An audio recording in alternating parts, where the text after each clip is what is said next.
पाकिस्तान में इन दिनों एक एक करके भारत के दुश्मनों का खात्मा हो रहा है।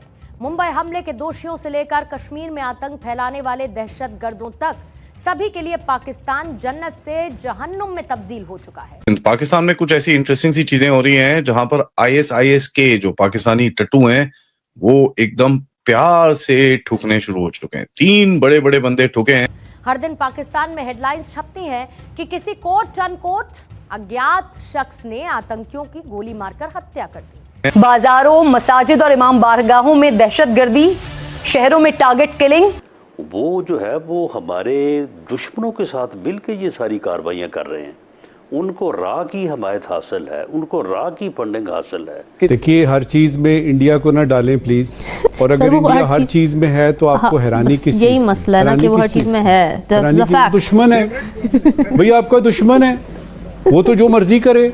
आसिम मुनीर की तीनों सेना प्रमुखों से बात हुई है। वहां पर शहबाज शरीफ और मुनीर की भी इमरजेंसी मीटिंग हुई है। इसके अलावा हाफिज सईद और मसूद अजहर जैसे आतंकवादी सेना के सुरक्षित बंकरों में शिफ्ट कर दिए गए हैं। पठानकोट सेक्टर से भारत की फौज की जानिब से जंग छेड़ दी गई है और पठानकोट से एलओसी से कोई 8 किलोमीटर दूर भारतीय फौज ने अपने मोर्चे संभाले। ये हमारे लिए, भारत के लिए बहुत चिंता का विषय बन जाता है, क्योंकि देखिए हम तो एक उन्नति की बात करते हैं, हम सबको साथ में लेके चलने की बात करते हैं। तो जो भी हमारे काम में रोड़ा अटकाएगा उसके लिए हमें कुछ ना कुछ कार्रवाई करनी पड़ेगी। अब जहां तक न्यू नॉर्मल का सवाल है, आप देखिए हमने तो यही बोला है कि पानी और खून एक साथ नहीं बह सकता। Blood and water can't flow together, talks and terror can't be together. यानी बातचीत, संवाद और आतंकवाद एक साथ नहीं चल सकता है। गुज़िश्ता चंद सालों में भारत ने चुन चुन कर पाकिस्तान के अंदर टारगेट किलिंग करवाई है। दोस्तों, unknown gunman they are back in action. एक हाई प्रोफाइल मृत्यु पाकिस्तान में हुई है। हिंदुस्तान के जो ऑफिसर्स होते हैं इंटेलिजेंस के, वो चूंकि गुज़िश्ता 30-40 बरस से यही काम करते चले आते हैं, उनकी इंस्टिंक्ट्स डिफरेंट हो जाती हैं। हमारे इंटेलिजेंस के लोग जो हैं उनके पास वो इंस्टिंक्ट्स नहीं है। कॉन्क्रीट शवाहिद हैं कि इंडिया पाकिस्तान के अंदर टारगेटेड किलिंग्स करवा रहा है और यहाँ पर एक्स्ट्रा जुडिशल किलिंग्स करवा रहा है। और ये सिर्फ पाकिस्तान में ये नहीं हो रहा, ये इंडिया ने मुख्तलिफ ममालिक में लोगों को टारगेट किया है। आप जानती हैं कि कनाडा में और अमेरिका में और ऑस्ट्रेलिया में इन्होंने सिखों को टारगेट किया। पाकिस्तान में इसी तरह से लोगों को टारगेट किया गया। तो इस पर पाकिस्तान को बड़ी तशवीश है। हम अपने इंटरनेशनल पार्टनर्स को ये सबूत पेश कर चुके हैं और ये बड़ा ज़रूरी है कि इंडिया इस तरह के इक़दामात से बाज रहे।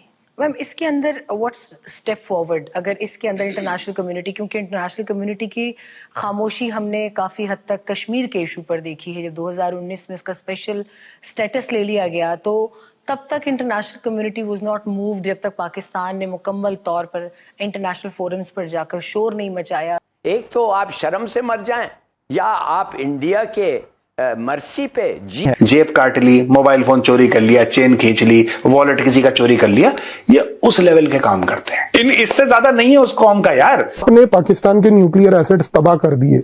तबाह करने का मतलब ये नहीं कि आपके फोड़ देना है उनको, आप उनको मैलवेयर के थ्रू इस प्रकार से मेल फंक्शन कर दीजिए कि वो चले ही ना। हो सकता है सर, बिल्कुल हो सकता है। क्यों? अगर इसराइल ईरान के न्यूक्लियर एसेट्स पे कर सकता है तो आप क्यों नहीं कर सकते? इससे पहले पाकिस्तान की तरफ से ये चिंता यूके के मशहूर अखबार द गार्डियन ने सामने रखी थी, जिसने अपने लेख में छापा था कि भारत सरकार आतंकियों को मारने के नाम पर पाकिस्तान में हत्याएं करवा रही है।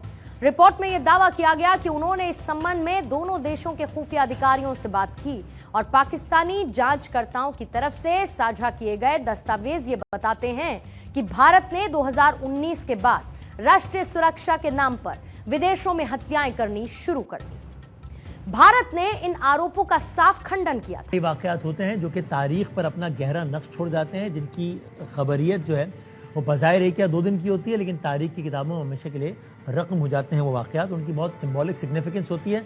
आज दुनिया की तारीख का, हमारे खित्ते की तारीख का यकीनन एक ऐसा दिन था। एक नया दिन, नई सुबह, एक नई दहशतगर्दी की वारदात, बहुत ही बड़ा वाकया हुआ है। आईएसआईएस के जो पाकिस्तानी टट्टू हैं वो एकदम प्यार से ठुकने शुरू हो चुके हैं। 3 बड़े बड़े बंदे ठुके हैं। That is very very important for us to understand.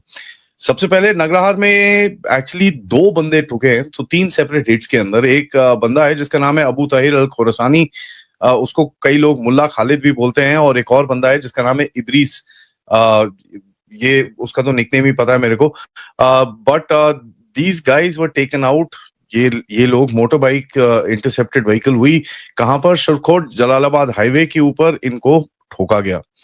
Now ये बड़ी इंटरेस्टिंग से ये 2 कैरेक्टर हैं, क्योंकि ये मिड टियर एक्सप्लोजिव्स और लॉजिस्टिक्स एक्सपर्ट्स हैं ISIS-K के।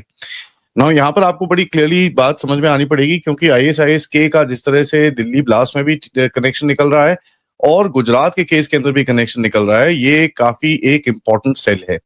अब इसको किसने निकाला ये तो मुझे पता नहीं, but at the end of it यहाँ पर एक चीज समझ में आनी चाहिए, 2 जो एंटिटीज हैं जिनको ये निकालने पे फायदा होता है। सबसे पहला है ऑफ कोर्स भारत, एंड दूसरा है अफगानिस्तान, बिकॉज ये जो ISIS-K है ये पाकिस्तानी आर्मी के ISI के टट्टू हैं, एंड इनका जो मेन लीडर है सनाउल्लाह गफूरी, ये पाकिस्तान में पेशावर में रहता है अपने बीवी बच्चों के साथ। As a matter of fact ये कई बारी पाकिस्तानी आर्मी के गेस्ट हाउस तक में पाया गया है। यहाँ से ये नगरहार प्रोविंस के अंदर जाके काफी अपने ऑपरेशंस और ये सब चीजें जो करना होता है उसको करता है।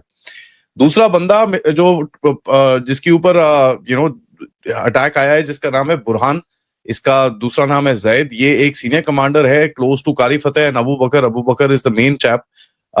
नमस्कार दोस्तों, जय हिंद। दोस्तों, पाकिस्तान में एक अननोन गनमैन की स्टोरी काफ़ी तेज़ी से जारी है।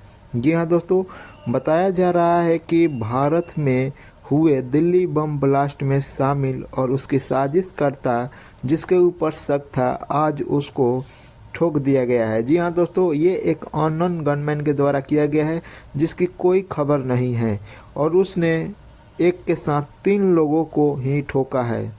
दोस्तों, अब पाकिस्तान में ये कहा जा रहा है कि पाकिस्तान में कोई भी इंडिया का दुश्मन सुरक्षित नहीं है, चाहे वो कहीं भी छिपा हो। दोस्तों, यही नहीं, अभी तक कई लोगों को वहाँ पर ठोका जा चुका है, जो मुंबई बम ब्लास्ट से लेकर पहले के जितने भी भारत में हुए हैं ब्लास्ट और उसके आरोपी अभी तक पाकिस्तान में छुपे हैं और उन पर शक है, उन सभी को ठोक दिया गया है। दोस्तों, वीडियो पसंद है वीडियो को लाइक करें, शेयर करें, चैनल को सब्सक्राइब करें। One of the main commanders in this region and तेमकिन ऑपरेशंस क्या है, यहाँ पर तेमकिन ऑपरेशंस में ये सारे जो केमिकल की प्लांट्स हैं और केमिकल की चीजें हैं, जो जहाँ पर ये लोग एक्सप्लोजिव्स और ये सब बनाते हैं, और ऑफ कोर्स ये बाहर ट्रेनिंग भी करते हैं। ऑपरेशनल बेस इनका नॉर्मली पंजाब बलूचिस्तान बोला जाता है, बट ये ट्रांजिट हब्स में ज्यादा एक्टिव रहते हैं, क्योंकि he was responsible for the trade and communication of these explosives. तीसरा बंदा जो ठुका है ये बड़ा इंपॉर्टेंट है, अबू जर अल हिंदी। कंसिडरिंग कि जो एक जूनियर लेवल की लीडरशिप इन तंजीमों की, मिडिल लेवल की लीडरशिप इन तंजीमों की क्योंकि ऑलमोस्ट निपट गई है, अब केवल सिर्फ सीनियर लीडरशिप ही बची है। तो यहाँ पर डीकैपेसिटेशन जो इन लोगों का और संगठनों का हो रहा है वो इस प्रकार से चल रहा है कि आने वाले समय में ये वाइप आउट होंगी। पर यहाँ पर एक चीज हमें ये समझनी है, आप लश्कर तैयबा के संगठन में सबको मार दीजिए, आप हाफिज सईद को भी मार दीजिए, क्या लश्कर तैयबा दोबारा रीओरिएंट करके